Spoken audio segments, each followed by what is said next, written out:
Pourquoi il faut voter pour la NUPES? Pourquoi il faut voter pour la NUPES? Pour changer votre vie, pour changer votre quotidien. Il faut leur donner le plus de pouvoir possible pour que nous, les députés à l'Assemblée, on puisse faire des vraies lois qui changent la vie. Parce qu'aujourd'hui, le maître mot, c'est rupture. Rupture parce qu'il faut changer l'écologie, en tout cas la vision de l'écologie, qui n'est pas du tout la bonne en ce moment au gouvernement. Il faut changer aussi la vision sociale du gouvernement, parce que eux, ce qui les intéresse, c'est 1 milliardaire de plus et 1 million de pauvres, ça ne les dérange pas. Et il faut aussi changer démocratiquement. C'est-à-dire qu'il faut, j'allais dire une dernière fois, voter pour ce système pour qu'on puisse le changer. Si vous ne votez pas pour NUPS, là, ça va encore continuer, on va encore être déçus. 3 mesures que vous allez défendre prioritairement. Alors là, il y en a tellement plus que 3. Mais il y a des urgences. Il y a des personnes âgées qui sont vraiment en danger, qui sont en survie. Quand on le dit, c'est pas pour émouvoir les chaumières, c'est parce que c'est vrai. Par exemple, mon suppléant, Yannis Sakouche, il va chez des gens dans ses études d'infirmier et il voit des personnes âgées qui n'ont pas assez. Donc, première mesure, un minimum pour les personnes âgées. Les retraites qui sont revalorisées, on a 5% d'inflation aujourd'hui. C'est juste pas possible. Donc pour nos aînés, déjà, première chose, respect. Ensuite, deuxième chose, j'allais dire respect aussi pour nos jeunes. Parce qu'aujourd'hui, on les fait vivre dans des conditions qui ne sont pas dignes. Je veux dire, à Saint-Étienne, on le sait plus qu'ailleurs. Il y a un jeune qui a essayé d'attenter à ses jours à cause de ça. Donc les jeunes aussi, ils ont besoin d'un revenu minimum. On ne compte pas sur l'héritage. Parce que nous, on ne pense pas que parce que les parents sont riches, les enfants vont être plus ou mieux, ou je ne sais pas tout ce qu'on veut dire. On veut que tout le monde ait sa chance. Donc il faut un minimum étudiant, autour de 1 063 €, pour pouvoir faire ses études, pas pour jobber et un petit peu faire ses études, parce que voilà, donc respect des personnes âgées, respect des jeunes, et puis j'allais dire, dernière chose, respect de l'environnement, respect de ce qu'il y a autour de nous. Alors j'aime pas trop le mot environnement, parce que ça voudrait dire que nous, on n'est pas dedans. En réalité, c'est respect de tout ce qui vit. Et c'est nous, les êtres humains, mais ce sont aussi les animaux, c'est la nature, c'est l'air, c'est l'eau, pas de privatisation, on a vu que ça ne marchait pas. Donc voilà, peut-être ces trois mesures et puis tellement d'autres. Quel impact votre élection sur les Ligériens? Alors, déjà, ils auront une représentation au niveau de l'Assemblée, c'est-à-dire que pour ma part, je serai un député national, mais je serai aussi la représentante des Ligériens.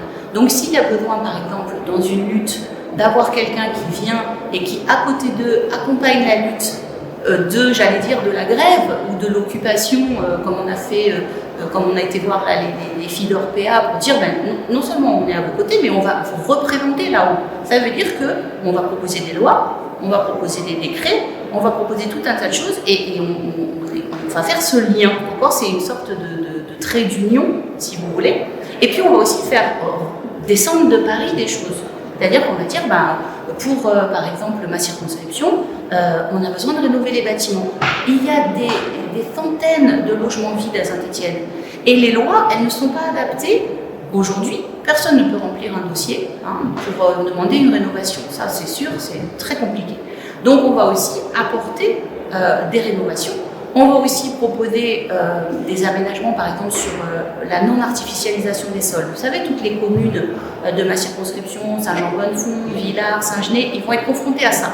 Comment on fait pour loger les gens si on n'a plus le droit d'artificialiser? Il faut apporter des idées, il faut apporter des subventions, bien sûr, il faut apporter tout ça, il faut que ça vive. Donc le trait d'union, c'est quotidien, avec aussi des attachés parlementaires qui feront le lien ici. Il va y avoir un Parlement populaire Loire-Sud, ou peut-être Loire, on ne sait pas encore. Quelle relation allez-vous avoir avec lui? Alors c'est très important. Déjà, on en a déjà, j'allais dire. C'est pas encore installé, mais on en a déjà. On en a déjà parce qu'à chaque fois qu'on rencontre des associations ou des groupements d'associations ou des syndicats, ce qu'on nous dit c'est « Ok, qu'est-ce que vous allez faire pour tenir vos promesses ?»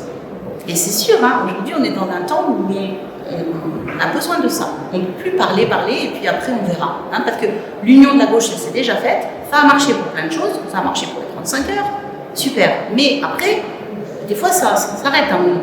Donc nous, ce qu'on voudrait, pour tenir ce lien, c'est ce Parlement, et dire aux gens, comme je l'ai fait il n'y a pas longtemps avec le groupement du pacte du pouvoir de vivre et pas du pouvoir d'achat, je leur ai dit, mais on va rester en lien, je vais tenir mes promesses parce qu'il va y avoir ce Parlement. Et que donc, on sera toujours en lien avec les gens et on aura toujours des comptes à rendre.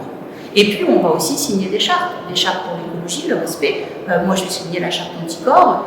On s'engage pour que ça fonctionne. Et ce Parlement, c'est un pilier dans ce travail. Dernière question.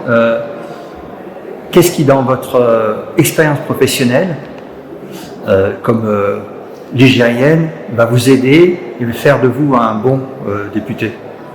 Alors, ou plutôt une bonne. Ou une bonne députée, tout à fait. Eh bien, écoutez, moi, je travaille dans la scolarisation. Donc, je suis chargée de mission à la DSDEN et je m'occupe de scolariser les enfants qui viennent de l'étranger. Et en ce moment, par exemple, de scolariser les Ukrainiens. Donc, ça sert à beaucoup de choses quand on travaille dans ce domaine. Ça sert à évidemment connaître l'éducation. Et là, c'est un chantier énorme. Donc, s'il y a des groupes de travail, je serai certainement dans un groupe de travail sur l'éducation, parce que ça a un vrai sens. Et puis, il y a vraiment des besoins sur Saint-Étienne. Les collèges, il faut les renouveler, les réformes. Enfin, il y a plein de choses à faire. Il y a eu Blanquer pendant 5 ans, je vous assure qu'il y a du boulot. Et puis aussi sur tout ce qui est droit, droit des étrangers. Aujourd'hui, ils n'ont pas le droit de vote, ils ont le droit de vote dans aucune élection. Or, ils font la vie. Et moi, je pense que c'est une forme de respect aussi que de proposer quelque chose pour eux, peut-être au local, comme on en avait déjà parlé. Je pense que ça permettrait de lutter contre la xénophobie, par exemple, qui se développe beaucoup et qui sont nos principaux adversaires pour cette élection. Merci. Avec plaisir.